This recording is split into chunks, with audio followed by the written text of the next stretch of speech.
Професор, ке можеме да почнеме. Добар ден на вас, добар ден на нашите слушатели на Македонската радио програма и на сите оние кои не следат на Фейсбукот и на YouTube. Јас ви благодарам што се одваживте уште еднаш да разговараме за македонските работи, за историјата на македонскиот народ. Поводот беше сега најново е она што разбрав јас отворање на Бугарски универзитет Свети Кирил и Методија во Свети Николе. Добар ден или добро вечер, не знам како е кај вас. Ние фактички се гледаме неколку пати, меѓутоа секогаш има што да се зборува и за македонската историја, а особено за се она што денеска се случува со македонската историја. Јас уште неколку пати веќе имам напомнато и сега ќе напомнам, мене ми е жал што се повторувам, меѓутоа очигледно дека веќе ние треба постојано секојдневно да повторуваме за некој нешто да научи. Оно што треба да се научи, тоа е дека историјата е учителка на животот и ако вие не учите од историјата, вие сте осудени на пропаст. Ние како македонски историчари многу убаво си ја знаеме нашата историја, меѓутоа многу убаво ги знаеме и историите на суседните држави и историите на Европа и свет. Зошто? Затоа што секој од нас е буквално насочен кон одредена тема, меѓутоа независно од тоа што друго работиме, пред се ние треба да си ја знаеме сопствената историја за да правиме компарации со другите истории. Она што вие го прашувате е фактички удар врз македонската историја. Создавањето на туѓи универзитети, во случајот на Бугарски универзитет во Свети Николе, тоа е само уште една алатка со која што Бугарија сака од нас да направи бугари. Ние нема да бидеме бугари, македонецот секогаш бил пркосен и секогаш имал достоинство и се кажувал и докажувал дека не го интересираат политиките на другите, туку го интересира интересот на држава. Интересот на македонската држава не е ние постојано да се да подвиткуваме врат за да не ни го пресечат. Знаете како викаат свитка на глава сабија не ја сече. Ние не сакаме да бидеме со свитка на глава, напротив, ако веќе треба да се сечат глави, нека се сечат, меѓутоа Македонија ќе се остане на македонците и ние остануваме на тоа гледиште. Не заради тоа што ние имаме не знам какви претензии кон другите, туку едноставно сакаме нашето да се почитува како наше и онака како што ние го почитуваме секој народ околу нас, односно соседите и сите оние по светот, така да бидеме и ние испочитувани. Создавањето, значи, ние првично реагиравме на создавањето на комисијата, која што третира историски прашања и тоа многу жестоко реагиравме, затоа што сметавме дека воопшто таква комисија не смее да се создаде, не заради друго, туку заради тоа што за идентитетот на другиот никој друг не смее да збори. Тие можат да си кажуваат за себе, дали тие се чувствуваат вака или така. Меѓутоа да ми кажуваат мене како јас да се чувствувам, тоа е недозволиво. Со создавањето на таа комисија се отворија сите патишта потоа. Сега еве гледаме ни задираат во учебниците, ни задираат во се. Еден од тие алтернативи кои што сакаат бугарите да ги искористат е менувањето на составот на македонското население преку образованието.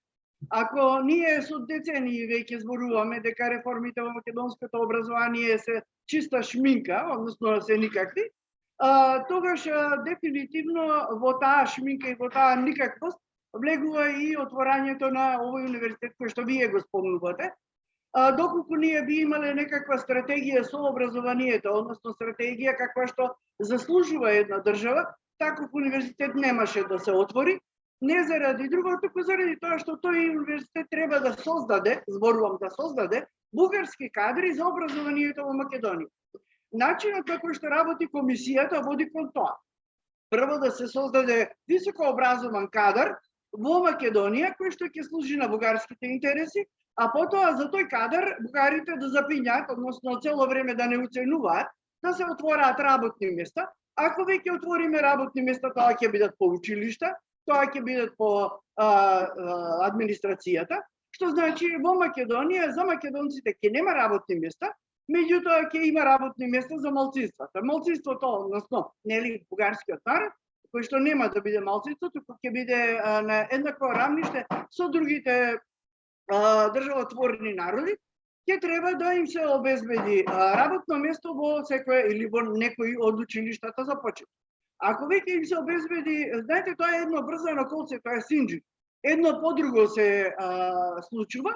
Ако вие отворите паралелка на бугарски јазик, тие деца треба да учат нели на бугарски јазик, нормално дека утре други ден тие треба да го знаат, аз сум българче, наизуст, меѓутоа не го знаат, јас сум македонче, затоа што не им треба, затоа што си се македончиња.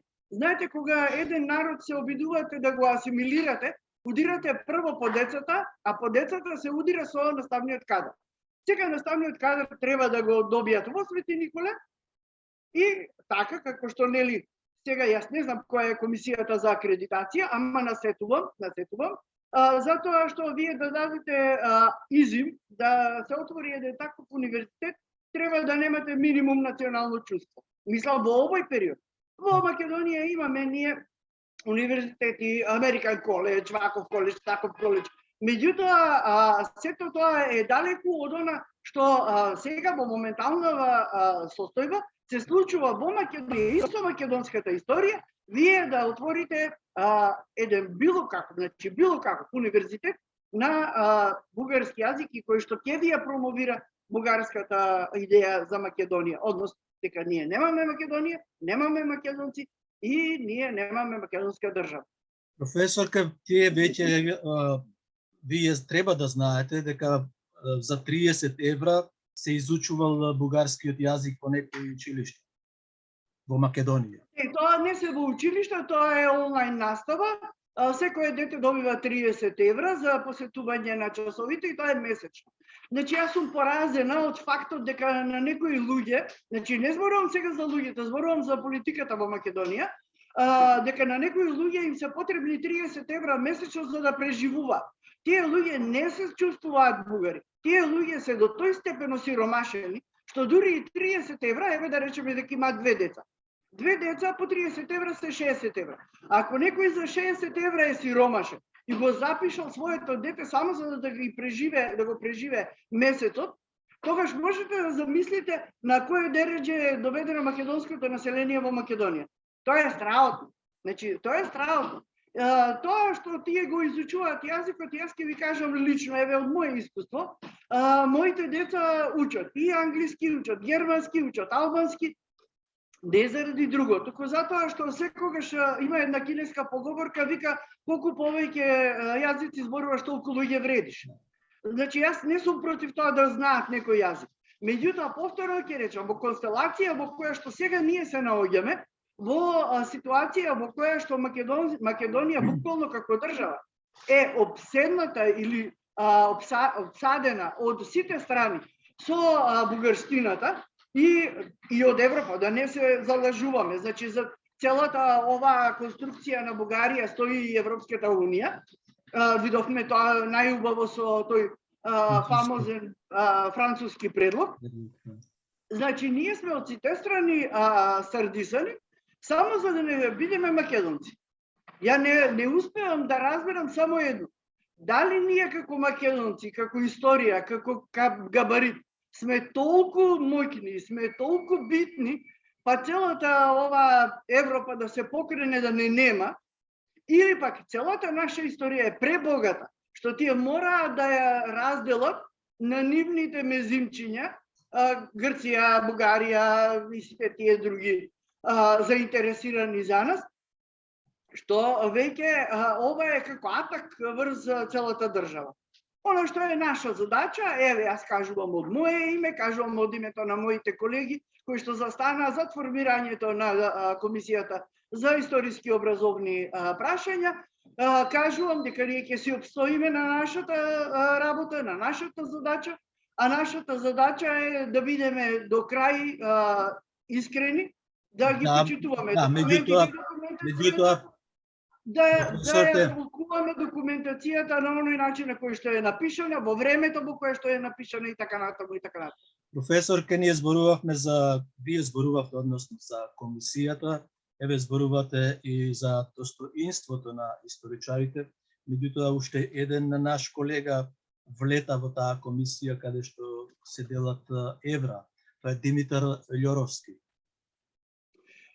Видете вака, значи Љоровски беше еден од погласните луѓе кои што ја критикуваше работата на комисија.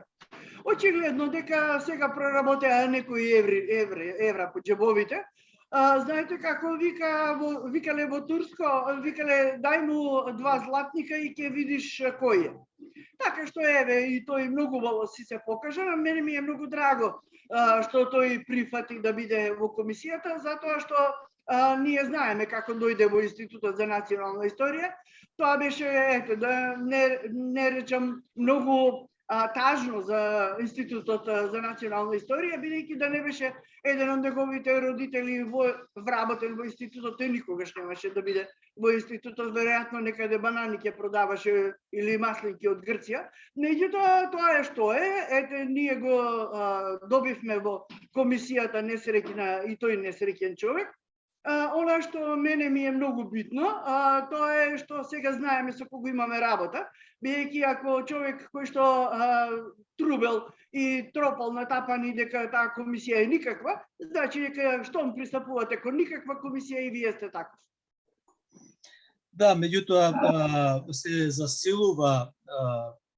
засилува притисокот врз Институтот за национална историја како столб со отворање на тој така наречен секретаријат под покровителство на Министерството за надворешни работи, каде што ќе вработат историчари да им помагаат на овие научници во наводници за мене од Комисијата за заедничка историја со Бугарија. Еве ќе ми дозволиш да бидам малку блиска и да речам, ти си историчар. Јас и ти сме историчар. Кој тебе смее за твојата тема да ти зборува повеќе и кој тоа тебе ќе ти носи литература ако ти на твојата возраст и на твоите години не си доволно изграден историчар? Па нели е тоа комедија? Нели е тоа мизерија? Ако ние речеме, еве, значи јас и ти пак си дозволувам блискоста да ти се обраќам на ти, затоа што ние сме навистина луѓе кои што веќе сме изградени и во професијата, изградени сме меѓутоа и во возраста. Не може сега мене некој си асистентче да ми носи литература од која што јас треба да се хранам и после да ја застапувам македонската историја. Па тоа е шамар невиден за било кој од тој што ќе влезат во тој секретаријат. Да речеме, да речеме, дека во тој секретаријат ќе влезат колеги кои што се возрастни. Па ви дозволува ли вам возраста или ви дозволува ли вам капацитетот кој што досега сте го изградиле да бидете асистентче на Љоровски? Па треба да се фрлите во првата шахта што ќе ја најдете. Па видите, да, во право сте, не можат кај нас да наметнат такво нешто. Нашите ставови веќе се изградени и ние учествувавме во сите оние наши реакции, 4-5 реакции нели имавме јавни од Институтот за национална историја заеднички браневме, меѓутоа не можевме пред политичарите да излеземе.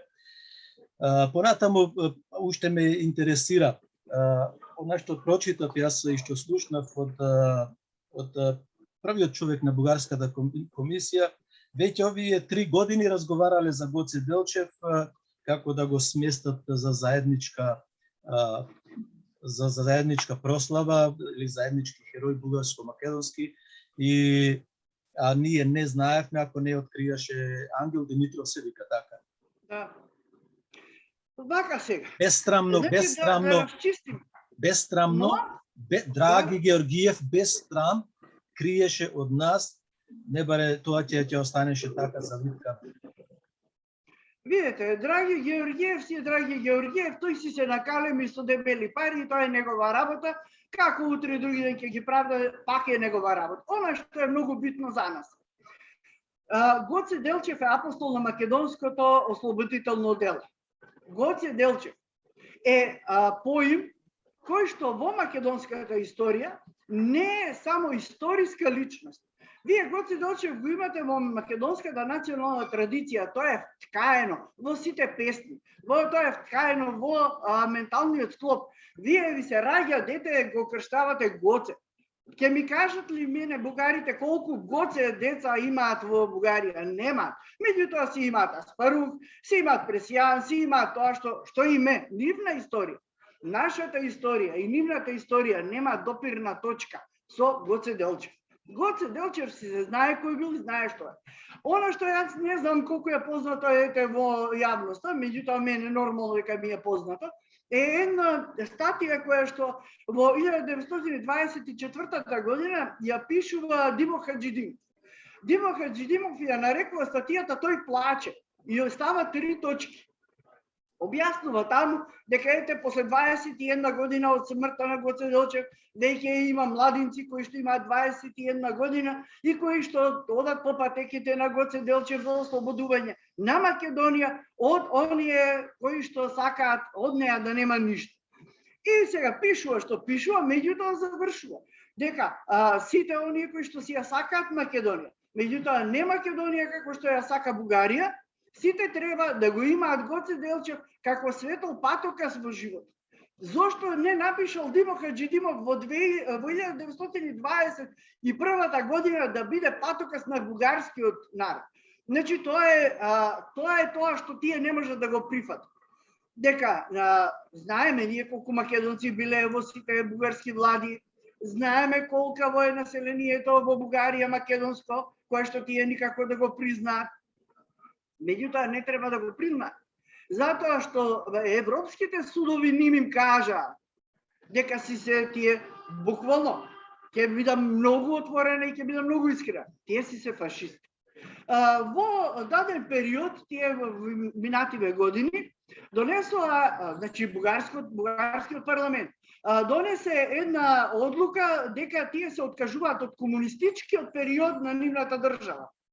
Ако вие се откажете од еден период од сопствената држава, тоа е периодот кога нели во Пиринска Македонија биле испраќани македонци за да ги учат македонците на македонски јазик, да има нормална настава за децата македончиња. Тој период го бриша. Сега, ако вие тој период го избришете, одите наназад, што наназад ви останува? Наназад ви останува фашизмот. Па како се лутите дека сте фашисти, кога сами сте си избришале еден период кој што вам ве дели од фашизмот до, да речеме, демократијата. Ако ова е демократија, во држава која што е членка на Европската Унија и која што за македонците нема едно добро кажано, тогаш би се молам, ја не знам која е таа Европа, ја не знам која е таа демократија, и јас не знам зошто воопшто се уште разговараме со бугарите за нешто што не се дискутира. Тоа не е дискутирливо.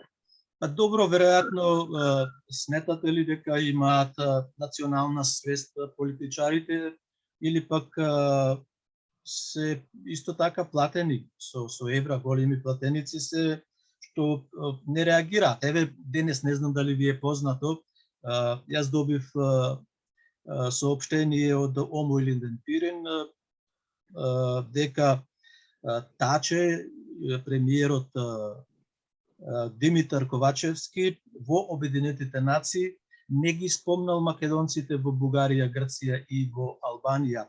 И во соопштението од Омо Илинден Пирин стои сами сме. Сами. И дека не ги поробени се од бугарите, не ги спомнуваат македонците, немаат пријатели никаде, останаа луѓето сами.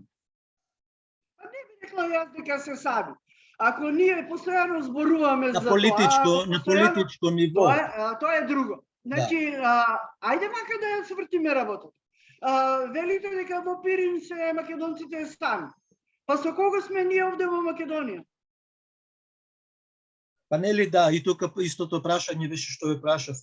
Тие се незрели, зелени се, подкупени се или толкава интелигенција имаат, се како да кажам, копуци се. Кој национале, кој државник би се однесувал вака антидржавно како што ова што се прави во Македонија? Секој оној кој што нема никакво минимално образование од сопствената историја. Вие кога седнувате на едно столче, вие прво треба да расчистите со себе дали сте кадарен да ја завршите работата која што го бара тоа столче. А ако вас ве постават зборувам, таму за да извршувате одредена работа, вие ниту размислувате, ниту имате национално чувство, нити смеете да покажете национално чувство. Вие сте поставен. Зошто? За да завршите нечија работа. Јас овдека имам чувство дека целата оваа влада, буквално целата, замислете, ние имаме министер за надворешни работи лекар.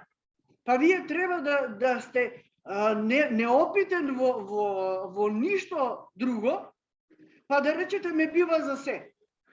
Ова е таа неопитност. Ако премиерот кој што го спомнувате, мене ми е многу жал што во историјата ќе стои неговото име како премиер на Република Македонија, меѓутоа верувам дека и да сакал, а не сакал, да одбие, да не биде премиер, тој ќе бил веројатно уценет со нешто што го има одзад. Знаете, македонскиот народ вика кога имаш опашка секој ќе ти ја гази. Веројатно некоја опашка негова е згазена и тој не може да мрдне понатаму од тоа што тој ќе му каже кој што му ја држи опашката, не може да мрдне. Така што јас така го чувствувам тој човек. Оно што пиринците го кажуваат, нашите многу драги македонци од Пиринска Македонија, бидејќи ете јас имам и лична некоја врска со нив, мене ми е многу драго што реагира. Знаете, апатијата веќе и кај македонците во Македонија е до тој степен дојдена што не сакаат многумина и да реагира. Вика зошто би реагирал кога никаков ефект нема.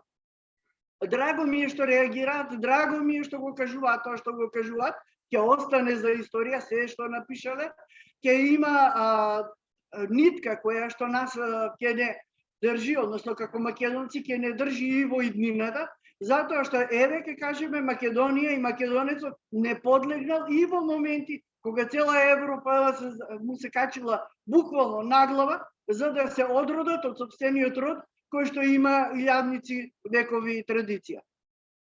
А тоа е, професорке, најверојатно, ајде да не се повторуваме повеќе пати. Еве сега со договорот, со Преспанскиот договор, нели, не присилија да се откажиме од континуитетот со античка Македонија, не баре ние сме дрво без корен. Сега со Бугарија средновековието, веќе се откажа со преку комисијата. Тие се политички одлуки, нели? Сега уште сакав да заспомнете, Бугарија ја пушта раката преку македонскиот народ и јас од моите контакти, како и вие што ги имате со сите наши активисти во Албанија, во Голо Брдо, во Преспа и во Гора, се пуштени се мисионери таму, да се македонците да се бидат бугари, да се запишат сега во пописот како бугари. Така сега пописот во Албанија го одложија. Знаете дека требаше да биде сега во октомври.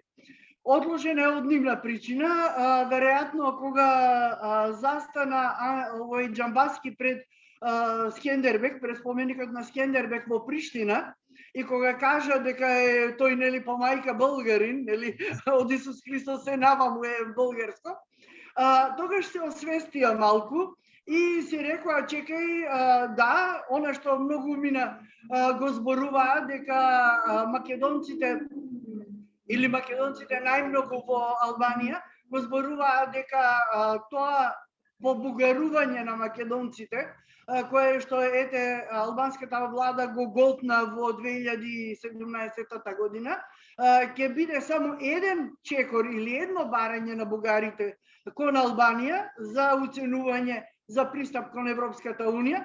Тогаш мислам дека го доживеа најголемиот шамар, не го очекува, признавам, меѓутоа добро, ние им го кажувавме, не вреди, ние да кажуваме, вреди шамар. Знаете, многу е лошо, затоа зборувам постојано историјата и учителка на животот, ако не научите од неа, тогаш ќе учите од собствените грешки. Тие научија од Џамбаски дека аспирациите на Бугарија после побугарчувањето, нели, кое што го дозволи албанската влада на македонците, а македонците и ден денес даваат отпор кон тоа, видела дека ќе има уште други барања. Меѓутоа, тоа е исто како кај нас што го бараат Гоце Делчев да биде бугарин, за албанците е Скендербек. И сега вие ако Скендербек, мора да кажеме овдека за волја на историјата и за волја на вистината, дека тој е еден од најголемите борци од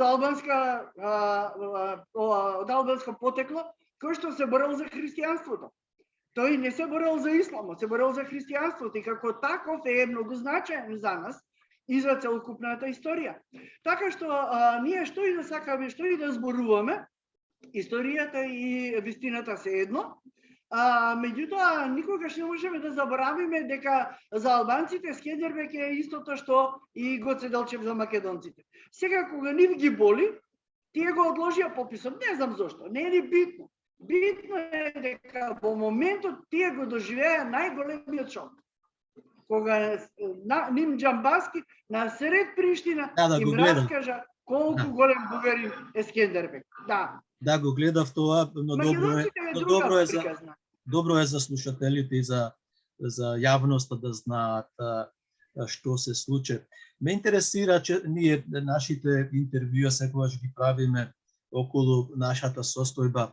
Кажете ми збор два за потеклото на бугарите, за татарите. Зошто се лутат многу кога ќе им речеме дека се татари, дека се аспаруховци и така натаму? Што тоа, или пак монголци? Идете една работа. Што тоа ги мачи? Јас не ги работам бугарите и мислам дека ова што ќе го кажам само од општа култура, не од знаење на нивната историја. Колешката Наташа Котлар ги работи бугарите, таа ги знае во мал прст и точно знае што треба да каже за ова прашање. Оно што јас го знам. Знам колку бугари и колку деца бугарски се викаат аспарух, колку се именувани по сите тие ханови, и знам дека нивната историја, односно историјата на татарите, започнува, нели, не само започнува, туку е најударна во првото бугарско кралство, кога хан Аспарух, кој го создава крал хан Аспарух. Тоа ханство потоа со децении прераснува со, мислам, Симеон дека беше, не ме фаќајте за збор, пак зборувам од општа култура, кога тој наместо нормално хан, сега тој е веќе цар и тогаш е бугарското царство. Затоа кога ќе приметите во комисијата никогаш не зборуваат, значи не зборуваат за почетокот на првото бугарско ханство, туку зборуваат за крајот, кон 10-11 век. Се нешто сакаат да прикријат, се нешто сакаат да стават во целофан, за да изгледа поубаво. Сега не може да изгледа поубаво ако кога ќе го отворите целофанот, повторно засмрди. А зошто се вреѓаат дека се татари? Затоа што немаат собствена историја и со 70 години, буквално 70 години, ним им објаснуваат дека македонската историја е бугарска историја. Како сега, после 70 години, да објаснат една ситуација која што тие ја протежираат 70 години?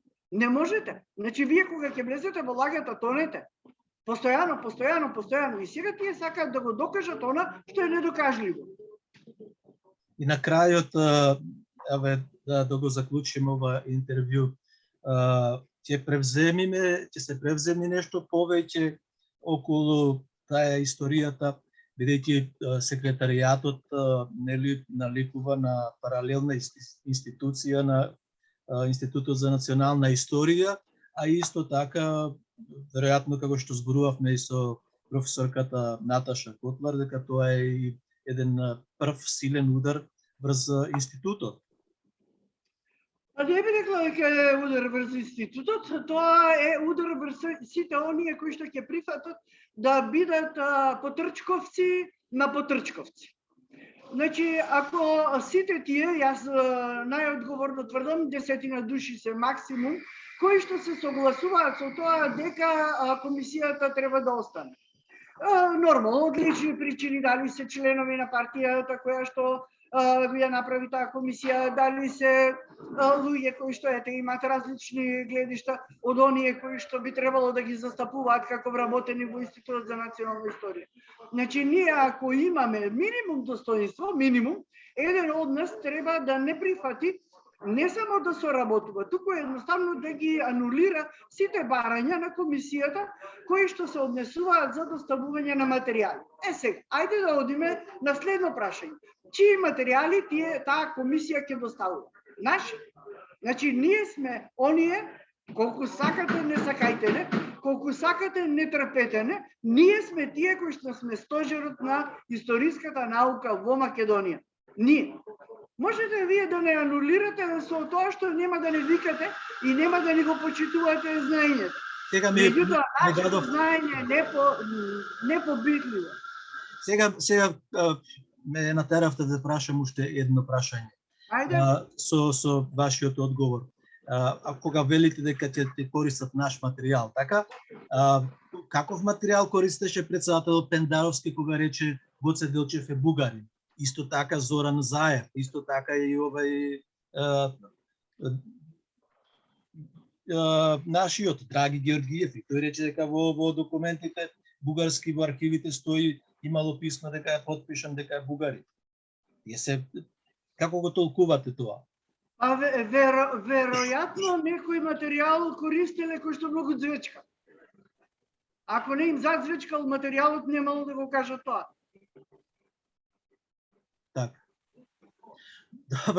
Добро, професорке, јас ви пожелувам убав ден во Македонија и благодарам што уште еднаш разговаравме за македонските работи, за нашите проблеми, историјата и нормално дека продолжуваме и натаму да се бориме. Да, многу поздрав до сите таму, да се видиме и да се гледаме живи и здрави. Да ни е вечна Македонија. Македонија вечна. Амин. Вечна на ние. Ајде, пријатно се најува.